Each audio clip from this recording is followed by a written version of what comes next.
کھڑے ہیں اور جو بیٹھے ہیں ان سے بس ایک ہی گزارش کروں گا کہ آپ خاموشی کے ساتھ میری گفتگو کو سن لیں. نہ تو آپ کو میں سبحان اللہ کہنے بولوں گا، نہ الحمدللہ، نہ نعرے لگانے کے لیے بولوں گا. بس خاموشی کے ساتھ آپ میری گفتگو کو سن لیں گے تو میں اتنا سمجھوں گا کہ آپ نے مجھ پر سب سے بڑا احسان کیا. اللہ تبارک و تعالیٰ قرآن مقدس کے اندر ارشاد فرماتا ہے لَقَدْ مَنَّ اللَّهُ عَلَى الْمُؤْمِنِينَ إِذْ بَعَثَ فِيهِمْ رَسُولًا، کہ ہم نے مومنوں پر احسان کیا کہ انہی میں سے ایک رسول کو جلوا کر فرمایا. غور کرنے کی بات ہے کہ اللہ تبارک و تعالیٰ نے ہمیں بے شمار نعمتیں عطا فرمایا، لیکن اللہ تبارک و تعالیٰ نے کسی بھی نعمت کے عطا کرنے کے بعد اللہ تبارک و تعالیٰ نے یہ نہیں فرمایا کہ ہم نے مومنوں پر احسان کیا. لیکن اللہ تبارک و تعالیٰ نے جب رسول کو جلوہ گر کرنا ہوا، جب اپنے محبوب کو بھیجنا ہوا، تو اللہ تبارک و تعالیٰ فرماتا ہے ہم نے مومنوں پر احسان کیا، ہم نے ایمان والوں پر احسان کیا کہ انہی میں سے ایک رسول کو جلوہ گر کیا. اس لیے کہ جب رسول اعظم صلی اللہ علیہ وسلم اس دنیا کے اندر تشریف نہیں لائے تھے تو اللہ اکبر زمانے کے حالات بڑا عجیب و غریب ہوا تھا. اور اللہ اکبر رسول اعظم صلی اللہ علیہ وسلم جب دنیا کے اندر تشریف لائے تو اللہ کے رسول صلی اللہ علیہ وسلم نے انسان کو انسان بنایا، حتیٰ کہ اللہ کے رسول صلی اللہ علیہ وسلم نے جانوروں کے حقوق بھی بتائے. اللہ کے رسول جب دنیا کے اندر تشریف نہیں لائے تھے تو اللہ اکبر اللہ کے رسول کو جب اللہ تبارک و تعالیٰ نے اپنے حبیب کو بھیجا تو دنیا کو اللہ کے رسول نے بدل ڈالا. اور آج بھی اگر ہم اللہ کے رسول صلی اللہ علیہ وسلم کے مبعوث اور آمد کے تذکرے کو اور اس کے مقصد کو آج اگر ہم نے نہ سمجھا تو ہم سے بڑا ظالم کوئی نہیں ہو سکتا.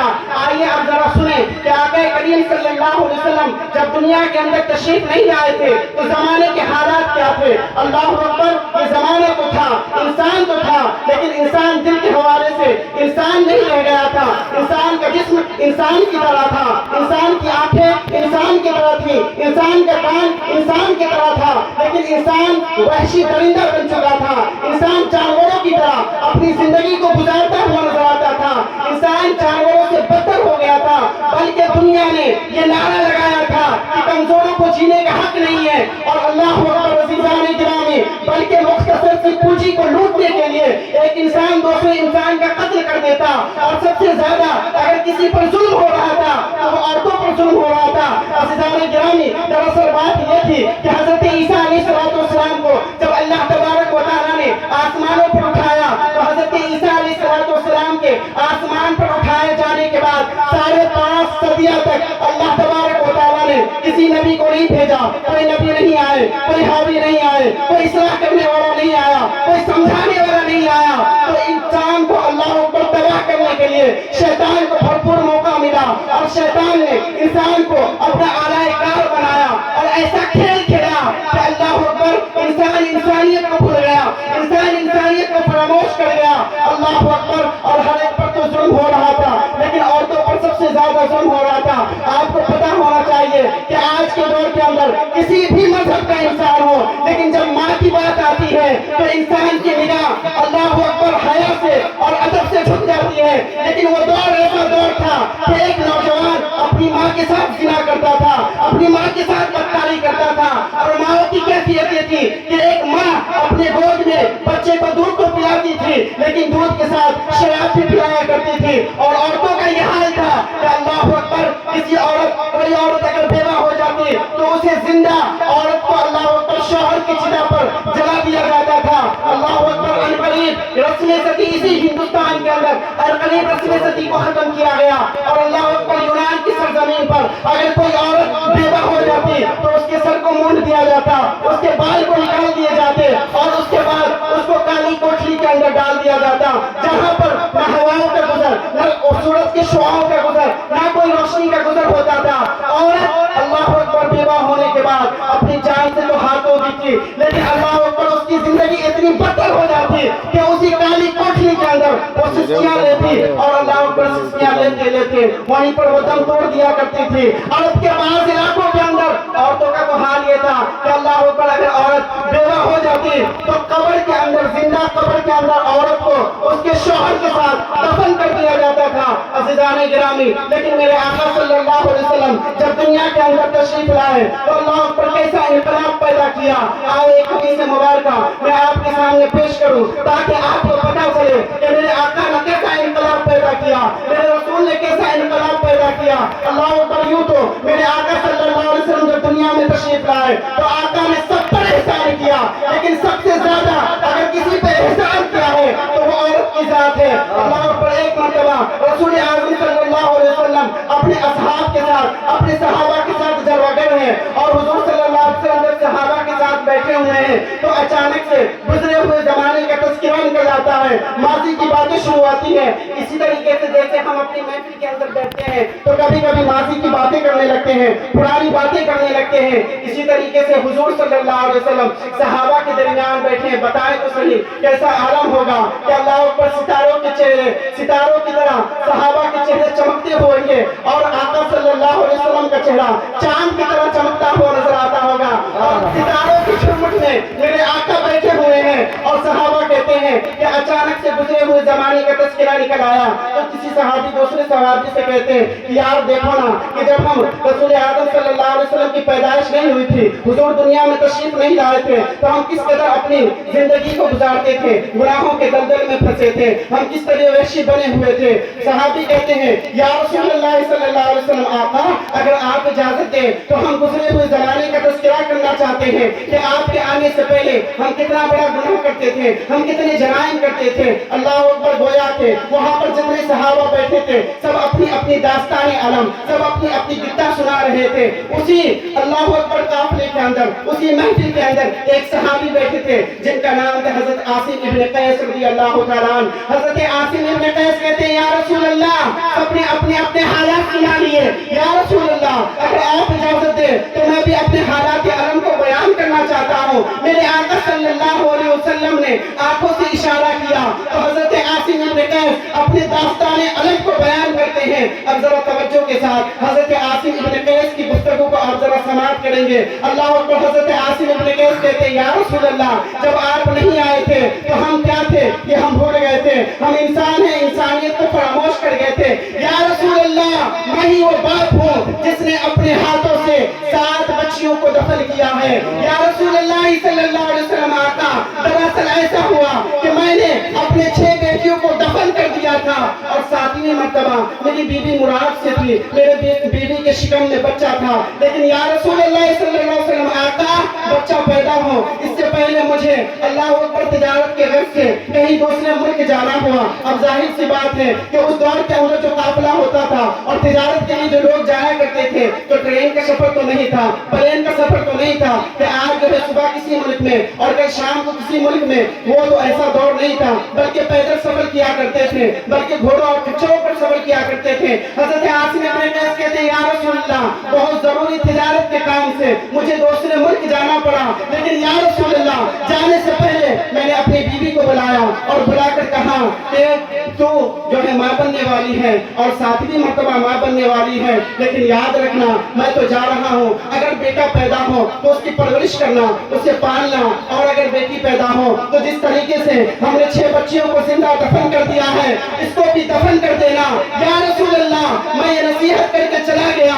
یا رسول اللہ صلی اللہ علیہ وسلم جب میں تجارت سے واپس آیا تو میں نے اپنی بیوی کو بلایا اور بلا کر کے پوچھا یہ تو بتا کہ میں تیرے پیٹ میں جو امانت رکھ کر کے گیا تھا، میں تیرے شکم میں اپنی امانت رکھ کر کے گیا تھا، اس کے واسطے تو کیا رپورٹ پیش کرتی ہے؟ میری بیوی نے کہا کہ مری ہوئی بچی پیدا ہوئی تھی اور اسے قبر کے اندر ڈال دیا گیا، مری ہوئی بیٹی پیدا ہوئی تھی اور اسے دفن کر دیا گیا، قبرستان بھیج دیا گیا۔ یا رسول اللہ بات بتائی گئی، ختم ہو گئی۔ یا رسول اللہ صلی اللہ علیہ وسلم دن گزرتے گئے، صبح شام ہوتے گئی، اسی طریقے سے راتیں گزرتی گئی اور زندگی کا معاملہ تمام ہوتا چلا گیا۔ یا رسول اللہ صلی اللہ علیہ وسلم لیکن ایک دن ایسا ہوا کہ میں ایک دن اپنے گھر میں آیا جو میرے آنے کا ٹائم نہیں تھا، یا رسول اللہ جو میرے